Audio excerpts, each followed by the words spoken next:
Olá, boa tarde. Estamos juntos novamente. E aí, como é que estão as coisas nessa quarentena? Esperar o pessoal chegar.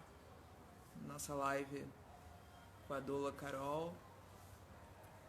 O Esmeralda já acabou de entrar. Vamos começar esse domingo essa live com a Carol Nascimento. Ela é doula. E a gente vai estar falando sobre maternidade preta, parto e puerpério. Ela vai estar tirando dúvidas, vai estar conversando um pouquinho com a gente sobre o que é essa profissão de doula, o que ela faz, as experiências que ela já passou.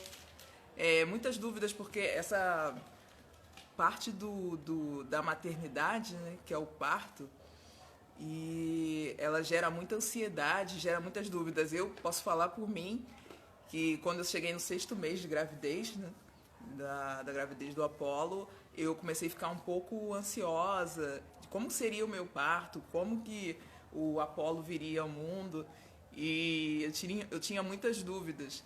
O que era o melhor parto, o que era possível de ser feito. E isso ocupa muito o pensamento das gestantes e da maioria das mulheres que estão se preparando para passar por esse momento, né? A gente tem hoje em dia vários tipos de parto, humanizado, parto na água, enfim.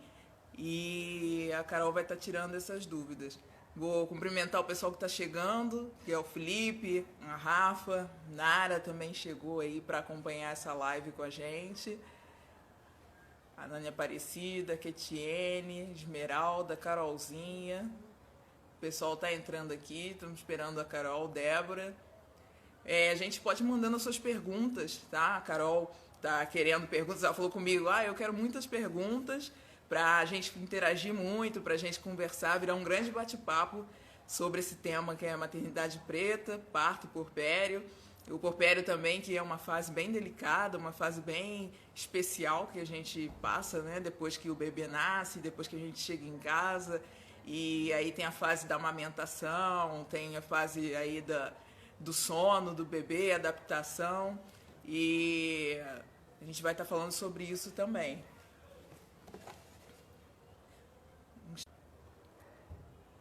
A Carol já chegou.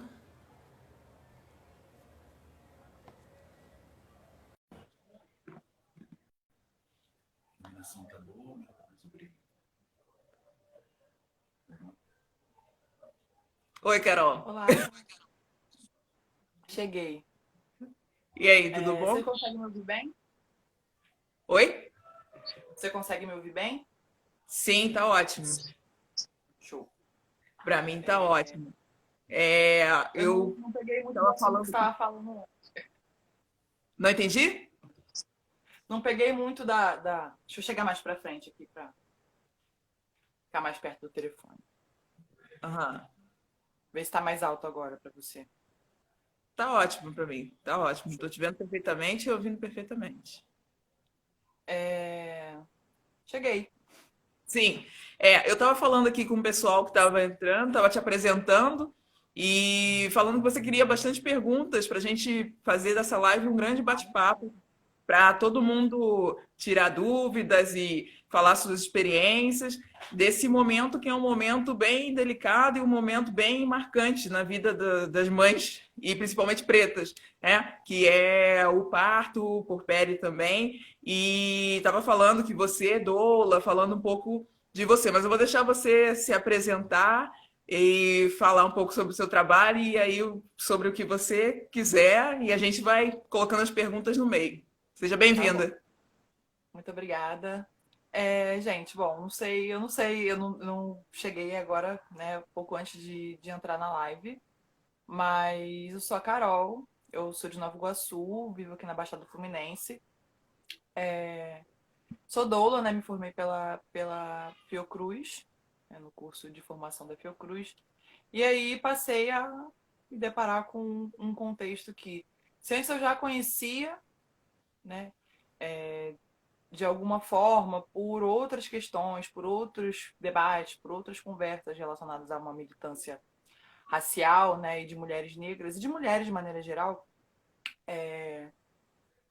esse curso, assim, né, essa vivência, tanto de parir quanto né, de depois eu comecei a fazer o curso, ele tinha 3 meses. Então, assim, foi, né, eu vivi esse puerpério junto desse momento em que eu estava absorvendo muita informação a respeito, né, de tudo isso, de todas as questões políticas e enfim, todas e todas e todas. E aí, sendo também moradora da Baixada Fluminense, que é uma região que tem índices complicadíssimos de violência obstétrica, enfim, de problemas da estrutura do pré-natal mesmo para as mulheres e de lugar para parir e tudo mais, é um contexto que assim me gera a vontade de atuar. E entendo a necessidade, né, de atuar Uhum. nesse contexto, porque é isso, assim. Doula, para caso alguém ainda não esteja sabendo, é uma profissional que presta apoio físico, emocional e informacional para mulheres, para famílias, na realidade, né? Porque os pais ou as outras mães também estão envolvidos nesse processo e Uhum. tem importância. E aí, pensei que estava acabando a bateria aqui. E aí, eu. Ah, sim. Geralmente as mulheres que têm acesso a esse serviço, né, o serviço de uma doula, ou não só de uma doula, mas de médicos, de profissionais humanizados, são mulheres, em sua maioria, brancas, que têm dinheiro, né, que Uhum. residem nas áreas mais privilegiadas né, do nosso estado. E aí, exatamente nesse contexto, engravidei sendo de Nova Iguaçu. Aham. E aí a gente, né, foi uma viagem, tudo mais, pra gente conseguir um atendimento respeitoso. E aí, a partir dessa busca, eu me tornei doula. Isso é só a minha apresentação. Falo um pouquinho. Sim, sim. Tá. Já posso Não, desenrolar? eu ia te perguntar, então você trabalha junto com a mulher, acompanha todo o processo da gestação até que ocorra o parto, é isso, né? Sim, até um mês após. Até um mês após. Ok, a gente, pelo menos eu tomei conhecimento que alguns médicos, eles têm umas opiniões, assim, são opiniões variadas sobre o trabalho de doula, né? Eu tive uma amiga que na gestação dela, ela ficou em dúvida se ia querer uma doula acompanhando e tal, e aí chegou no final da gestação, ela estava só com acompanhamento médico, e aí ela decidiu por ter uma doula, e contratou a doula e ela comunicou à médica que ia ter uma doula. Nossa, foi um conflito que ela arranjou, mas no final deu tudo certo. Eu queria saber de você como é que é, assim, na hora, o nível de autoridade que você tem ali. Por exemplo, né, a gente entrando nesse caso aí da violência obstétrica, alguma coisa assim, qual é o nível de autoridade que você tem para interferir ali, o que vai acontecer, se vai ser seguido o plano de parto? Fala um pouquinho sobre isso. Tá. Infelizmente, eu não posso arrancar o bisturi, não posso bater na mão do médico. É inclusive uma coisa que, assim, nos gera, né, nós profissionais que estamos envolvidas, a gente acaba se envolvendo emocionalmente com a mulher e desejando que aquele parto seja respeitoso, que seja Sim. da maneira que ela imaginou. E aí, muitas vezes, né, isso não acontece. A gente não tem nenhuma garantia. É impossível dar uma garantia de 100% de certeza de que não vai acontecer. O que acontece é que, e aí eu acho que entra também um pouco do incômodo desses médicos que não gostam de doulas. Tem médicos que adoram, tem médicos que acham super positivo, porque né? Eles já estão pensando em ter um atendimento mesmo onde cabe realmente uma doula. E aí, assim, a minha presença, isso é um estudo, existe um estudo e tal, mas depois, no final da live, eu vou falar de algumas coisinhas que dá para buscar, para se aprofundar um pouco melhor no que eu vou falando. Mas existem alguns estudos que mostram, que demonstram que a presença de só a minha simples presença, né, o simples fato de eu estar lá, reduz em 30. Talvez eu esteja errando, mas eu acho que reduz em 34% o risco de você sofrer qualquer tipo de violência. Uhum. Isso porque a doula é uma profissional, é uma pessoa que os médicos, que os enfermeiros, que toda a equipe de assistência ao parto sabem que tem conhecimento a respeito do que deveria acontecer naquele parto. Então, assim, meu trabalho ele não é no sentido de tirar, de arrancar um bisturi da mão do médico, e sim Uhum. de dar ferramentas para essa família, tanto para a mulher quanto para o acompanhante, para a acompanhante, de que eles possam, por si, tomar essa iniciativa de falar, não, eu não quero esse procedimento, não, esse Uhum. procedimento é perigoso, ou apenas de questionar, olha só, por que você está fazendo isso? É realmente necessário? Quais são as minhas opções? Então, a minha presença ali está mais no sentido de ser apoio para que essas pessoas possam alcançar a própria autonomia, sabe? Não seria eu estaria retirando a autonomia dessa mulher se eu, Carolina, que não sou a mulher, que não sou o pai, que não sou a avó da crianças, fosse lá interferir com relação ao que eu quero. Quando uma assistência mais respeitosa, que aceitam doulas muito melhor, né? Rola um diálogo, assim, a gente consegue ter um diálogo com esses profissionais. Isso acontece. Existem vários médicos, várias enfermeiras, vários que apoiam, mas geralmente a gente vê os que também encrencam. Minha obstetra também encrencou quando eu avisei para ela que eu ia ter uma doula. É, E a aí, gente quando eu conhece muito. avisei que eu tinha escrito um plano de parto e tudo mais, todas essas coisas. Então, assim, eu acredito que não gostar, né? Acho que cada um tem a sua opinião, mas não gostar de uma doula, um médico que não gosta de uma doula, que não faz o papel dele, que não tá ali mandando nos procedimentos que vão ser feitos, que está ali para apoiar a mulher e que quando você entende realmente a fisiologia de um trabalho de parto, você percebe que só tem benefícios, né? Uhum.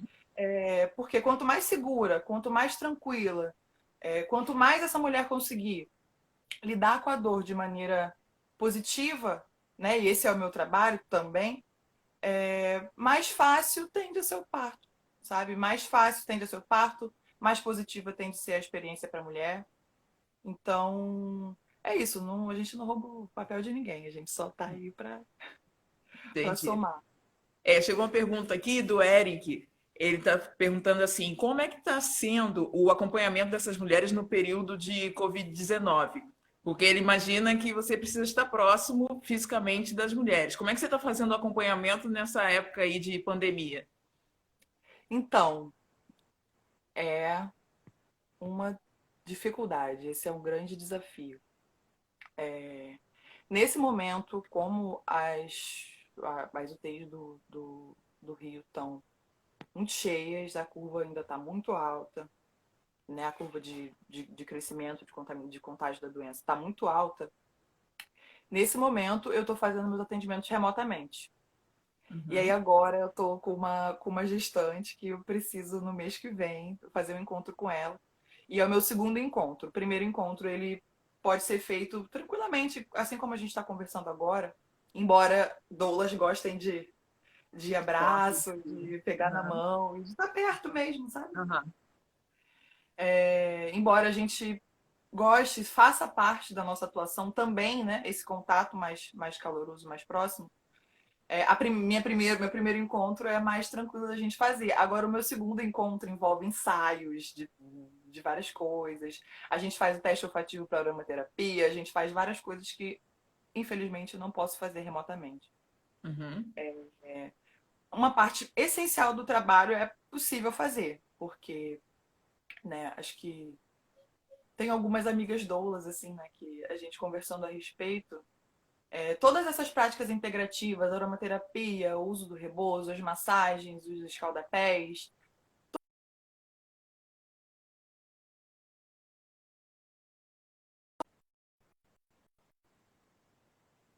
E Tainá, acho que. Ah, Não, voltou. voltou. O foco principal do nosso trabalho é e precisa ser informação, né? Sim. Passar a informação, permitir, né, auxiliar que essa mulher também busque informação por si só, para que ela tome as decisões dela no parto. Então, Uhum. assim, mas dói o coração.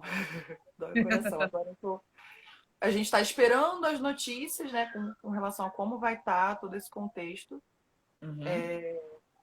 para que a gente possa realmente decidir, eu e essa gestante, se a gente vai se encontrar ou se a gente não vai se encontrar, né? Sim. E aí tudo vai depender de como tiver a situação.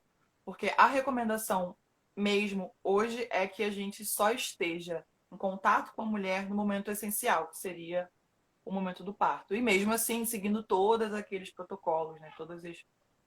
Sim. Todos os cuidados para evitar tanto que eu me contagie, né, no ambiente hospitalar, quanto que eu, porventura, esteja sintomática e transmita para ela ou qualquer coisa assim. Sim. É Entendi. isso. Tem uma pergunta aqui. E aí, focando já na mulher preta, né, na mãe preta, qual é o maior medo que chega para você, assim, dessa mulher na hora do parto? Porque, como você falou, existe uma troca durante um tempo, você dá um apoio psicológico, e qual é o maior medo, assim, da mulher ali no parto? Sofrer violência obstétrica. Uhum, É isso. Sempre é um medo que, obviamente, não acomete, né? Uma violência que não acomete só mulheres pretas, acomete mulheres brancas.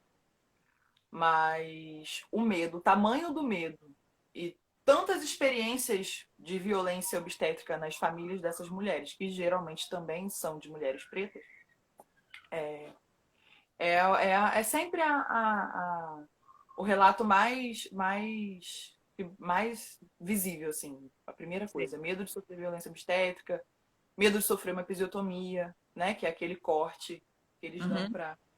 para facilitar a passagem do bebê. E aí vou falar, porque todas as vezes que eu falo sobre episiotomia, eu preciso dizer isso. Episiotomia é mutilação genital. Isso está errado. Isso eu não tenho nem palavras para descrever o quão negativo isso pode ser para a vida de uma mulher. Uhum. Então, assim, não é para fazer, É, não pode. eu já ouvi dizerem, médicos falando é, que o corte é feito para evitar a laceração, porque a laceração ela é feita, ela pode gerar aquele problema de bexiga arreada, enfim, e se a pessoa passar por múltiplas lacerações, ela pode vir a ter algum problema, porque o bebê pode vir e se ele vier direto e vem, né, rasgando a mulher e tal. Então, por isso, se opta por fazer a epísio, né? E então isso não procede. Não procede. E assim, uma coisa que a gente precisa destacar é que as pessoas é uma cultura que é difundida, né? Inclusive entre a classe, entre os profissionais de saúde, de que as mulheres negras sentem menos dor. Uhum. E aí muitas vezes eles fazem esse procedimento sem anestesia.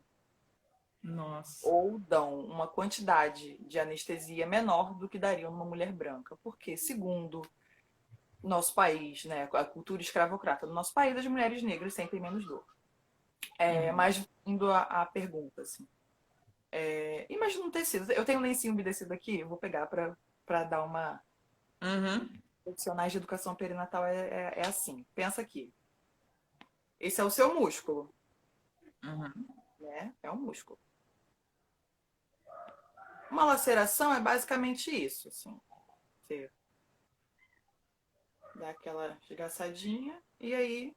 Não abre assim, não, tá, gente? Mas é mais para vocês conseguirem ver o tecido. E aí, assim, quando acontece esse rasgo, ele corta, né? O que se abre de acordo com as fibras do nosso músculo.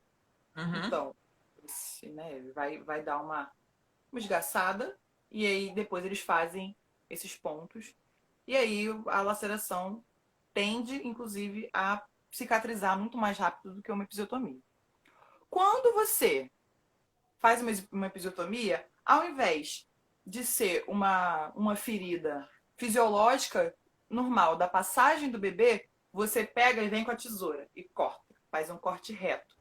Uhum. Obviamente que esse corte, a tesoura não sabe o que é um nervo, a tesoura não sabe o que é uma veia, uma artéria. Uma laceração, não. O músculo ele se abre, mas todas essas outras coisas estão ali, né? Ele vai se abrir de acordo com a fibra muscular. Quando você faz uma episiotomia, não. Quando você corta veias, você corta nervos, você corta uma coisa que não se recupera, né? Uhum. E em casos mais extremos, assim, às vezes as lacerações são muito grandes. Às vezes as lacerações, elas tocam ou até ferem, né? Lesionam o clitóris, que vem, né? A gente não vou dizer que todo mundo sabe, mas o nosso clitóris ele não é só aquele início, ele desce. Ele tem duas outras Sim, sim. ramificações. E ele desce até o nosso canal vaginal. Ou seja, existe essa possibilidade. E isso já aconteceu, já houve relatos de que isso aconteceu e que é degradante, assim, sabe? Uhum. E os efeitos também. Outra coisa que os médicos, quando eles defendem uma episiotomia, não falam. Quando você faz, quando o parto normal, ele não tem tantas intervenções, né? Quando ele segue o seu fluxo natural, a tendência de você ter uma laceração de terceiro, quarto grau é muito pequena. A laceração de quarto grau seria a mais grave, que compromete toda uma série, toda uma estrutura né, de no assoalho pélvico, vários nervos e tudo mais. É realmente mais grave. Só que essa laceração não acontece. Eu tenho dados científicos sobre isso. Essa laceração não acontece quando você deixa que o parto siga seu fluxo natural. Uhum. Ela vai acontecer em partos instrumentalizados, onde se insere, né? O vácuo extrator, fórceps, ou que se manipula o bebê e tudo mais. Então, as chances de realmente você ter um problema de verdade com uma laceração, quando você tem um parto fisiológico, são muito baixas, Muito né? pequeno. E quando essa laceração acontece, ela é de primeiro ou de segundo grau. Né? Eu tive uma laceração de segundo grau. Foi de segundo grau justamente porque o meu parto já teve intervenções. Né? Ele foi muito rápido. E né, isso é uma coisa que não é comprovado, mas que aumenta a probabilidade de uma laceração acontecer, essa rapidez. Uhum. E em 10 dias eu tava bem, né? Foram dados pontos, é incômodo, passou um bebê ali, mas Uhum. a recuperação é muito mais rápida, muito mais tranquila, muito menos dolorosa. E a vida sexual depois desse momento também pode ser retomada de maneira muito mais tranquila do que quando você faz uma episiotomia, sabe? Entendi. É, Hã? É, estão chegando perguntas, comentários. Eu achei interessante isso aqui do Eric. Ele estava falando sobre a cesárea. Ele falou que na gestação do filho dele havia uma pressão muito grande para fazer cesárea. Isso a gente já conhece que existe essa pressão mesmo, né? E aí ele falou que a esposa encontrou uma obstetra do sexto para o sétimo mês, que aceitou acompanhar e fazer o parto normal, conforme o andamento da gestação. No meu caso, o meu médico ele fez uma previsão de quando o Apolo iria nascer, né? Quando que eu entraria em trabalho de parto, né? Falou o dia e tudo. Só que a opinião dele, né, o que ele falou é que se ele não entrasse em trabalho de parto até aquele dia, seria uma cesárea. Eu estava querendo um parto normal, e que não poderia passar daquele dia. E aconteceu uma coisa bem curiosa com a gente. Na última ultra, eu me lembro que foi a última ultra, nós fizemos e aí quem fazia a ultra estava falando que o Apolo estava encaixado. Então havia a possibilidade de parto normal, enfim. Só que na hora de emitir o laudo, eu acho que houve uma confusão, ela colocou que ele estava sentado. E aí, quando eu cheguei e fui mostrar para o médico, aí ele olhou, aí ele falou: olha, sentado tem que fazer uma cesárea, e aí você já está. O feto já está bem maduro, a gente não pode esperar mais, então vamos fazer isso rápido. Aí eu perguntei: rápido quando? Aí ele falou assim: hoje ou amanhã? Era uma semana antes do dia que ele tinha falado.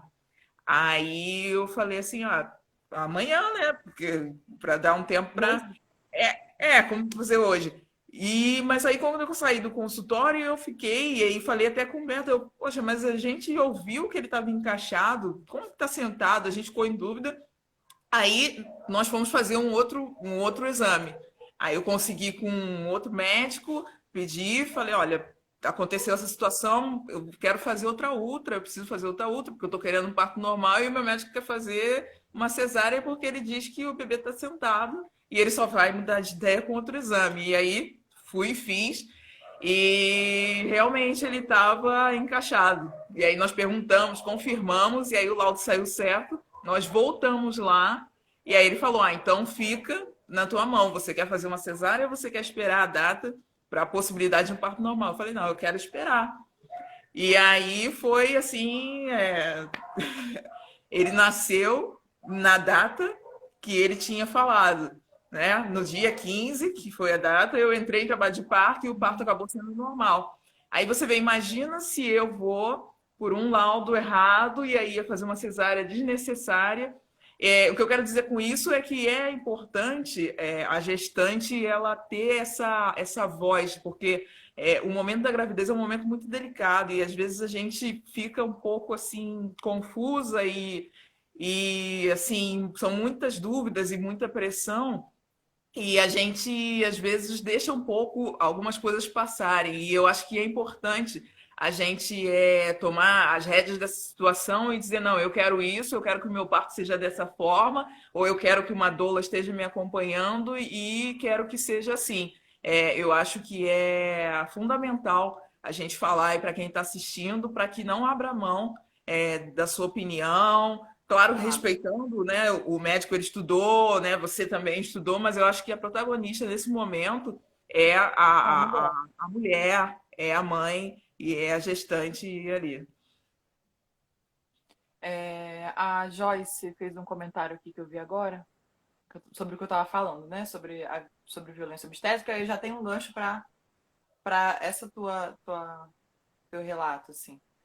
Até porque as estatísticas apontam que as mulheres negras são as que mais sofrem com violência obstétrica. Sim. E às vezes sofrem no mesmo hospital, no mesmo plantão que mulheres brancas não sofrem. Né? Com os mesmos profissionais que mulheres brancas não sofrem. Isso é verdade. E aí, você me falando, né, sobre a história de vocês e tal, eu tenho algumas questões. Imagina se vocês não tivessem condições financeiras de fazer ultra-ultra. Sim. Imagina se vocês tivessem sendo assistidos pelo SUS, né? E acontecesse um erro desses, né? Um erro no exame desses, e vocês não tivessem como bater o pé, não conseguissem bater o pé, fazer outra ultrassonografia. Né? Geralmente, no SUS, as mulheres às vezes atrasam a ultrassonografia, às vezes as mulheres não fazem as ultrassonografias necessárias. Uhum. Durante a gestação, às vezes acontece algum problema, né, alguma intercorrência, e as mulheres não têm acesso à ultrassonografia nas maternidades. Isso acontece muito. E assim, isso é uma das grandes deficiências do pré-natal, né? O pré-natal, ele, principalmente o pré-natal do SUS, mas não apenas, porque tem muito médico particular aí, muito médico que atende pelo plano de saúde, não apenas médicos, como enfermeiros obstétricos também e tal, que não levam a sério diversas coisas, sabe? Que não levam a sério primeiramente a vontade da mulher, mas que não levam a sério, por exemplo, hipertensão, que é das maiores causas de morte materna. E a gente sabe que o povo preto padece de hipertensão. Né? A gente Uhum. sabe que essas pessoas padecem muito mais de hipertensão do que pessoas brancas. Sim.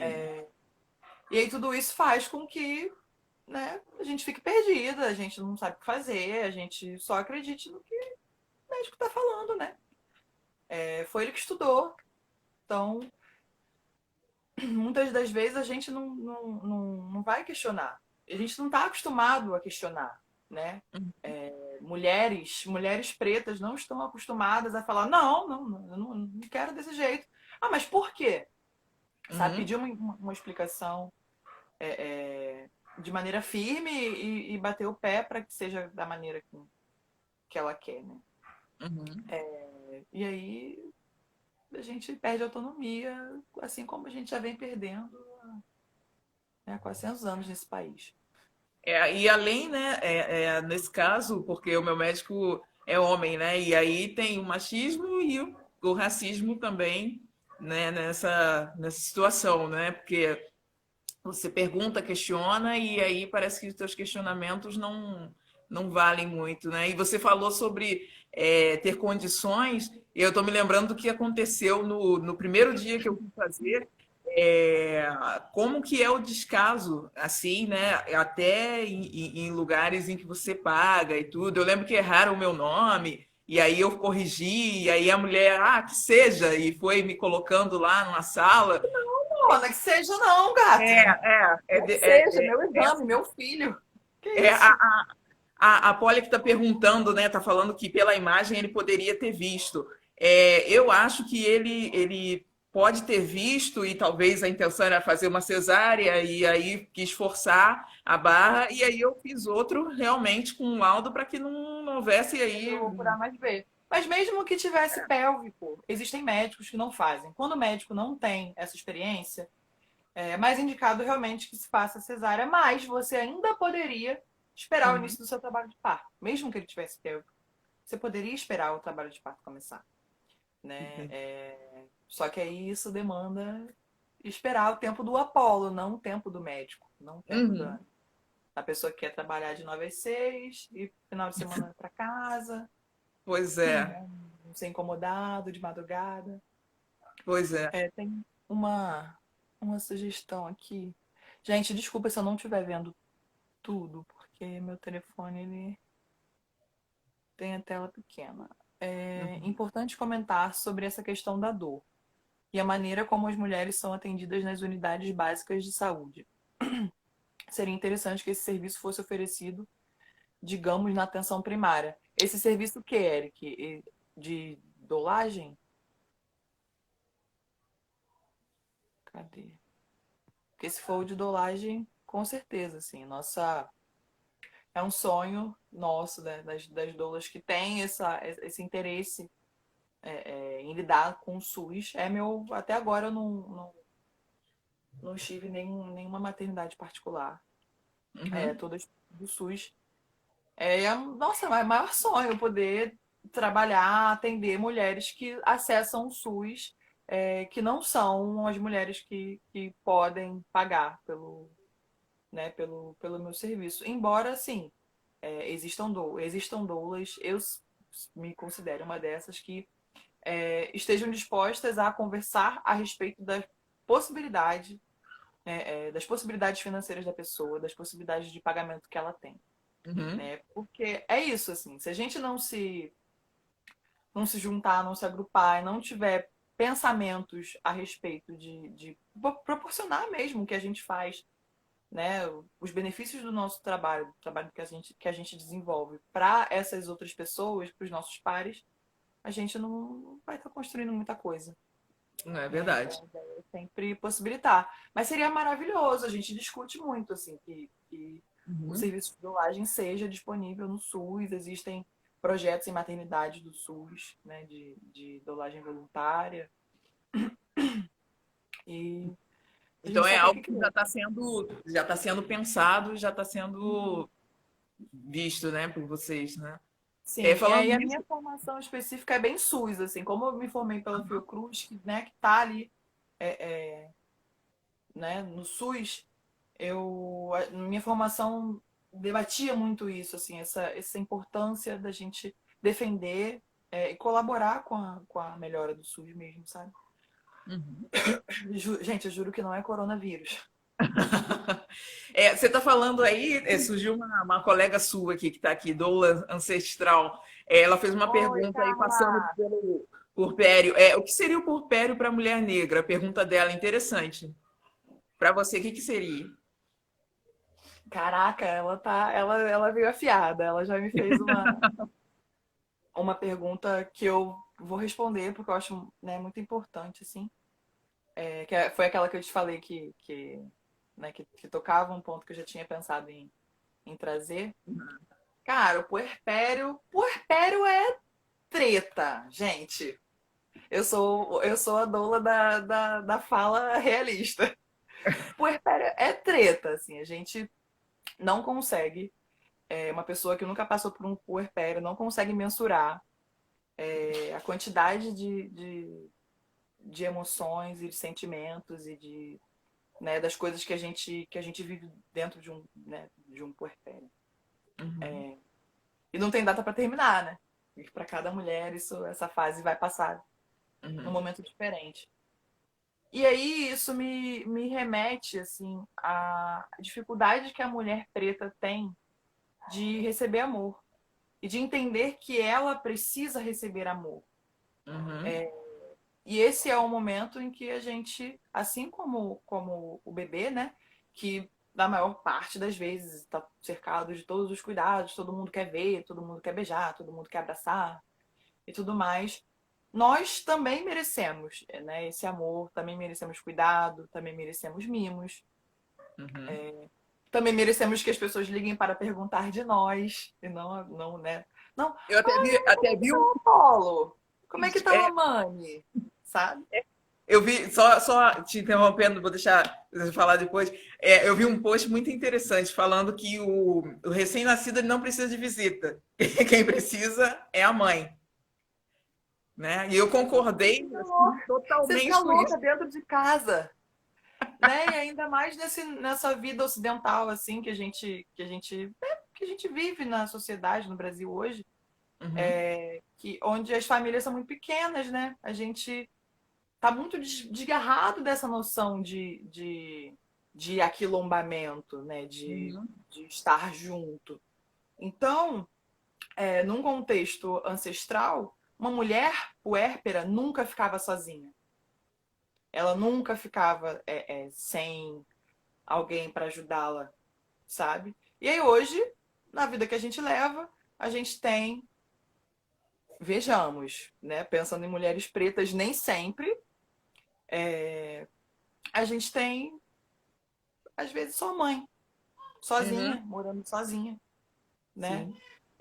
Ou quando a gente já tem, inclusive, um grauzinho de privilégio, a mãe e o pai, que são duas pessoas que também não dão conta, né, de receber um ser humano na Terra. Assim, Uhum, é impensável. Então, é isso. Acho que é treta pesada, mas que isso pode ser solucionado. Não, solucionado é uma palavra tipo, como se fosse um problema de matemática. aham, Mas acho que eu acredito, Carolina, acredito que a forma mais leve de se levar a isso é estar em comunidade, sabe? É buscar a comunidade, seja da nossa família, seja de outras mulheres que foram mães recentemente, seja de outras mulheres que são mães, mas que, né, que não foi recentemente e tal. Seja num uhum. grupo de WhatsApp que seja, tem várias meninas aqui que são de O grupos grupo. maternos que eu participo. E isso é imprescindível, assim, sabe? Porque Essa questão do conjunto, né, é fundamental nessa fase da mulher e da chegada de uma criança, essa rede de apoio que a gente acaba chamando dessa forma, porque a gente vê, e principalmente a mulher preta, né, que a gente comentou, né, se a mulher que é forte, a mulher que não sente dor, e às vezes você vê uma mulher que acaba de ter uma criança, ou até mesmo gestante, tendo que fazer coisas na casa, tendo que decidir, tendo que, por exemplo, fazer comida, essas coisas assim, e que é visto como um absurdo assim, para uma pessoa, vamos falar, até branca, mas para a negra é tido como normal, porque veio uma criança, mas vamos embora, a vida tá começando. bom, Está continuando, quer dizer, aqui a Maternidade em Movimento colocou uma questão, e é que a gente está falando sobre a relação do puerpério, maternidade e racismo. Eu acho que é justamente por aí. A mulher ela não tem puerpério. Puerpério para a mulher negra eu acho que até pode chamar até uma lenda, né? Alguma coisa assim que não aí existe. se você é desumanizada, se você não tem a sua humanidade reconhecida, o que você vai ter direito a, sabe, a 45 dias, que é, né, o que se recomenda, você vai ter direito a 45 dias? Sabe? Uhum. Se você nem reconhecida como um ser humano de maneira plena é, você vai ter direito a 45 dias em casa? Sabe? É isso. Por isso é treta para todo mundo, para todas as famílias, mas para as famílias, né, pretas é treta dobrada. E aí entram relações de trabalho que, né, com pessoas pretas já são mais precarizados, estatisticamente. E aí entra aquele patrão que não vai te deixar tranquilo em casa porque, né, tá com medo de perder teu emprego, porque tua renda é mais baixa, porque você precisa daquele trabalho, e aí, né, não existe puerpério nem fisicamente, nem emocionalmente. E é um momento que é muito importante que a gente tenha, assim, um mínimo de descanso mesmo, descanso mental, Uhum. emocional e físico, porque o bebê demanda muito, né? Sim. Sim, é verdade. E às vezes, assim, já que a gente está na página que pais pretos presentes, né? E aí puxando para o lado do companheiro, né? A gente está falando da mulher que na maioria das vezes é solo, mas essa mulher que tem um companheiro também às vezes sofre uma pressão desse homem, né, dentro de casa que não entende que é a fase que ela está passando, né? Então, ela que é a responsável ali pela criança, Por ver né? tudo. Né? E ainda existe também, às vezes, depois a questão da parte sexual e as responsabilidades com o bebê. Fala um pouquinho sobre isso, as histórias que você já viveu, já presenciou, o que você pensa Ah, sobre isso? aí a gente não sai daqui hoje, mas assim, é isso. Eu tenho, né? Tô sempre em contato com outras mães, porque sou doula, mas eu gosto muito, né, de compartilhar também como eu me sinto e tudo mais. E o Rafa, né, meu companheiro, ele é um pai muito presente, muito colaborativo e tal, né? Sempre esteve junto, eu acredito que o Humberto também seja, né? Porque eu Uhum, sempre vejo a foto de vocês e tal durante sua gestação, né? Ele te acompanhando e tal. Mas nem sempre isso acontece, né? E aí é de um peso, porque pensa, você tá nesse momento onde você, né, é puérpera, mas você não tem certeza sobre o trabalho, você tá, né, com todas aquelas, com toda aquela confusão de hormonal, de baixas hormonais, uhum, de altas de outros hormônios que estavam baixos na gestação e agora estão batendo pico nesses primeiros dias. Você ainda tem mais um filho, mais um peso, né, para você carregar.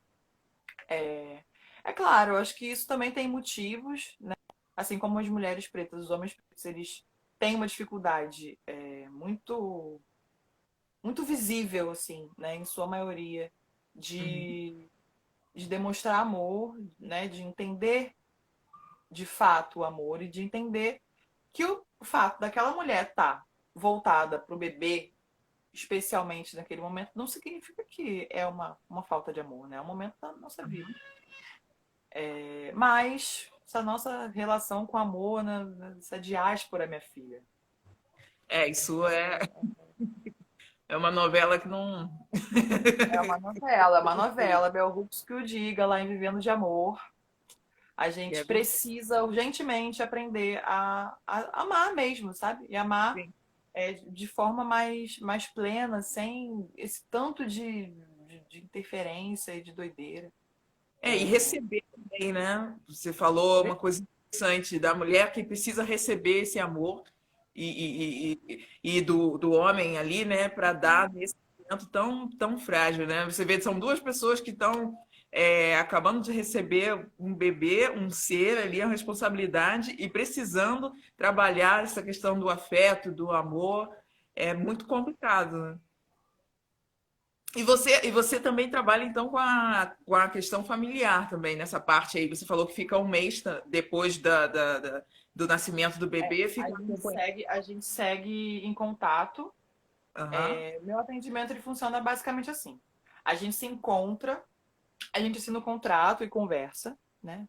Rola uma conversa, depois a gente se encontra para o primeiro encontro, né? Para a primeira visita. Nessa primeira visita, a gente é mais uma anamnese, né? Para eu conseguir entender quais são os desejos, para a gente conversar a respeito do contexto obstétrico aqui no lugar onde a mulher for, né? Eu Uhum. atendo aqui na Baixada, mas também atendo na Zona Oeste, atendo na Zona Norte e tal. Beleza. Aí, segundo encontro. Aí, durante, né, esse tempo, é, eu faço um trabalho que é remoto, né? E aí a gente segue se falando, tudo mais, todas as consultas, pré-natal e tal, conversando a respeito, conversando sobre questões emocionais, sobre questões mais, né, informacionais mesmo. Eu tenho meu passo para gestante, meu dever de casa, que eu mando sempre. Aham. Oi, tudo bem? Dever de casa. E aí vou mandando conteúdo para que essa pesquisa também possa ser feita por elas e não só sair da minha boca para abrir a cabeça da mulher e sair enfiando. Sim. Aí beleza. Aí tem segundo encontro, né, onde a gente tem ensaio para o parto, né, vai ver de mais de perto na prática as minhas estratégias para alívio da dor. E aí tem o Uhum. parto. Então, até aí são 3 encontros mais o contrato que pode ser assinado no primeiro encontro ou não. E aí depois do parto, a gente tem mais um encontro. E aí Uhum. nesse encontro é o que a gente vai falar sobre os cuidados, sobre como foi a experiência para essa mulher, porque em muitos casos a mulher não lembra, né? A gente fica, e muitas vezes a gente acaba não lembrando Aham. de muitas coisas, ou por dificuldade mesmo, por coisas que a mulher tá passando naquele momento e tal, né? Sobre para conversar, para ensinar Aham. é, é, coisas, truques, ensinar a amarrar as linhas, ensinar a dar banho de balde, ensinar a dar banho de chuveiro. E até para fazer um almoço mesmo, gente, porque né, mulher puérpera precisa comer e tem gente que não entende isso. É verdade. Precisa desse apoio. Voltando um pouquinho sobre o parto, assim, em condições de saúde, a gente sabe que tem algumas condições especiais em que é necessário uma cesárea, né? Quando é um risco muito grande e tudo.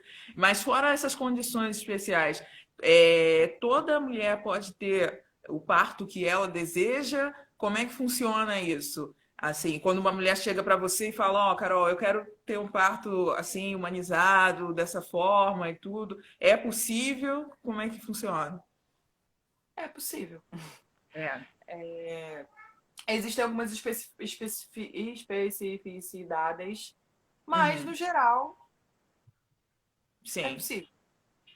Inclusive com diabetes gestacional, inclusive com hipertensão, Uhum. né? Inclusive com todas essas intercorrências que muitas vezes acometem a gente durante a gravidez, geralmente é possível. O que acontece é que pode ser que, né, durante o trabalho de parto, ocorra uma intercorrência E aí, graças a Deus, a gente tem a cesariana para nos auxiliar nesses momentos, né? Uhum. Mas, no geral, sim. Toda mulher, a mulher chega para mim e diz: Eu quero parir. Eu digo: Vamos parir, você vai parir. Uhum. Porque é basicamente isso. E assim, não basta, obviamente, querer parir, né? E aí, muitas vezes, as mulheres que vão para cesarianas, elas vão porque não fizeram, ou o fato de não terem feito contribui também para que elas acabem indo para uma cesárea. Então, se você quer um parto normal, mas o médico vira para você e fala que seu bebê está sentado, mas você viu na ultrassonografia, você viu ele cefálico lá, com a cabeça encaixadinha, e Uhum. você não está disposta a se informar, você não está disposta a peitar e né, a pesquisar, a ir em rodas de gestante, a procurar outras mães que pensam parecido com você com relação ao parto, procurar uma doula e tudo mais, Sim. suas chances reduzem, né? Porque, infelizmente, a gente não conta hoje com equipes multidisciplinares que vão estar pensando em todas as características e especificidades de cada mulher e tal, nem no SUS, nem na rede particular. Então, assim, é possível ser para toda mulher que queira parir, mas né, a gente precisa também se preparar. E também aceitar, não posso dizer, aceitar que muitas vezes o que você acha que é, o que você vê, não é bem assim. Né? A gente Aham. se agarra, a gente gosta de se agarrar em certezas.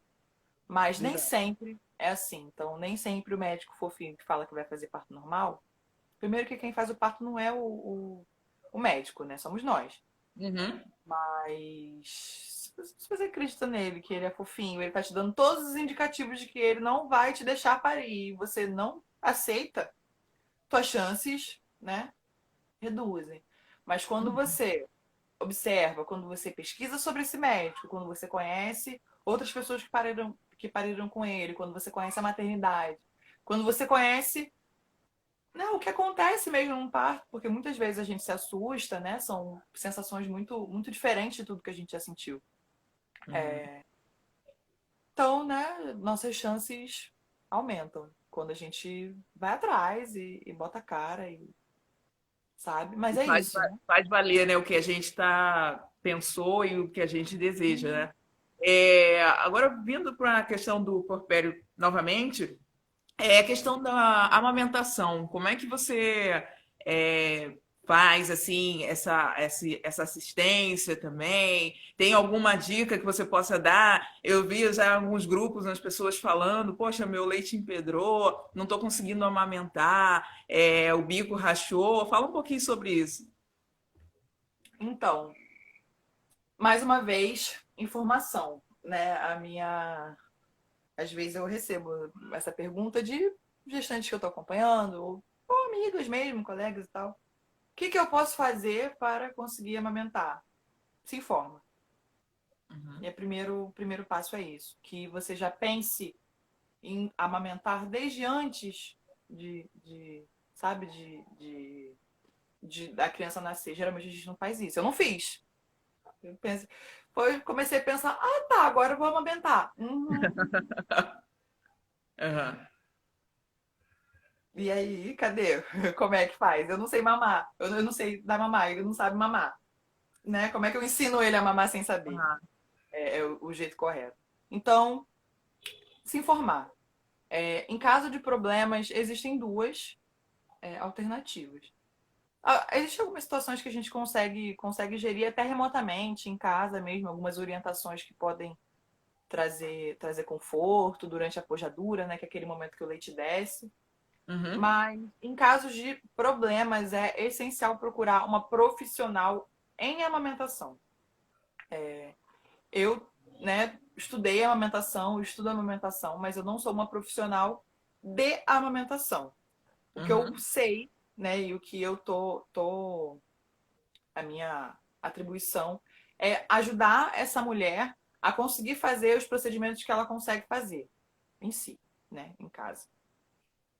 No caso de uma mastite, onde você precisa tomar um medicamento, por exemplo, meu trabalho é informar essa mulher para onde ela pode ir, para quem ela liga, para onde ela pode ir, né? Onde ela vai conseguir ajuda para o caso dela, ajuda especializada, né? Porque se você chega num lugar onde o profissional não manja nada de amamentação, ele vai te passar um remédio e vai te mandar para casa, e você não vai ser ensinado a fazer uma massagem, uma ordenha, nada, não vai ter muita. Não vai te ajudar tanto, né? É, É mas verdade. o medicamento é necessário, mas ele por si só não resolve o incômodo, né? Não resolve de cara o incômodo, que, nossa, incomoda muito, né? Quando durante a Sim, pojadura, peito pesado e tal, e você não sabe o que fazer, você fica desesperada, é verdade. né? E aí, E assim, Eu as lembro, orientações são ou eu procurar um lembro que banco de leite. Oi? eu lembro que eu tive, né, a questão do bico, a dor, né, até acertar a pega. Então é um processo muito doloroso para gente, né? E então tem que procurar alguém que seja especializado para fazer essa Uhum. orientação correta. Ou você Carol, a procura um gente banco de está. leite, ou você procura uma consultoria em amamentação. Isso, a sua colega aqui falou, né? Que nos bancos de leite tem ótimas orientações, gratuitas também, podendo ajudar o peito pedrado, né? Podendo aliviar e aí facilitar esse processo de amamentação. A gente tem 5 minutos para terminar a nossa live, Meu que Deus! a gente a gente falou pra caramba aqui, já tratamos de vários assuntos, pô, muito enriquecedor. E eu queria deixar esses minutos finais para você colocar alguma coisa que você não falou, alguma dica aí que você acha que é fundamental para gestantes, para quem teve bebê agora. Fala aí, esses são seus minutos finais. A gente fechar a live daqui a Tá pouco. acabando já. Meu Deus, É, passou muito rápido. Então, cara, é isso, cara. Bancos de leite são, assim, a gente tem uma rede no Brasil incrível de bancos de leite, com profissionais muito qualificados. Vou deixar, vou deixar no meu perfil. Acho que eu vou fazer uma postagem sobre bancos de leite hoje sim. ainda ou amanhã. E aí quem quiser, né, quem tiver precisando dessa orientação, chega lá que Aí você marca a vai dar gente uma lá marca, também. claro. Concluindo. Cara, eu anotei assim algumas sugestões que eu, né, fui falando durante a live, mas vou só centralizar para a gente, né, para ter uma conclusão. Cara, a primeira coisa, aquilombamento. A gente não tem como sobreviver, manter o nosso mínimo de saúde mental, né, nesse mundo que a gente está vivendo sem que a gente esteja em comunidade. Se a sua família não te fornece essa experiência de comunidade, que seja com outras pessoas, que seja com a família que a gente escolhe, né, com os nossos amigos, Uhum. que seja, nem que seja virtualmente, assim, às vezes a gente está, né, triste, angustiada, culpada, meu Deus do céu. E aí você vai no grupo de mães do WhatsApp, você fala, cara, nossa, tô mal. E aí cada uma dá a sua opinião, cada uma fala alguma coisa, te dá uma dica, te dá uma ajuda. E geralmente a gente se sente muito menos sozinha, né? Com certeza. Sabendo que tem outras pessoas que ligam para aquele, né, pra gente naquele momento que, querendo ou não, é solitário, né? É muito a mãe e o bebê que não fala, não responde, né? Nos primeiros dias, tá ali só um bebezinho lá. Você ama ele, mas ele não conversa, e você passa o dia inteiro com ele no colo. E às vezes Às faz vezes falta a gente conversar com fazer, né? ele. Oi? Às vezes você não sabe o que fazer Às vezes também. você não faz ideia do que fazer, você não sabe nem nada, nem botar uma fralda. Minha mãe conta que a primeira Olá, a gente fralda que vai ela ser foi colocar cortado. A nela gente vai não ser teve cortado por vontade. 20 segundos aqui. Oh, meu Deus! Tá. Se aquilombar sempre, buscar informação, tanto científica quanto ancestral, com as nossas avós, com as nossas mães, com as nossas tias, com as outras mulheres que vieram antes de nós. E olhar para si mesma, saber que nós merecemos amor, que nós precisamos ser amadas e que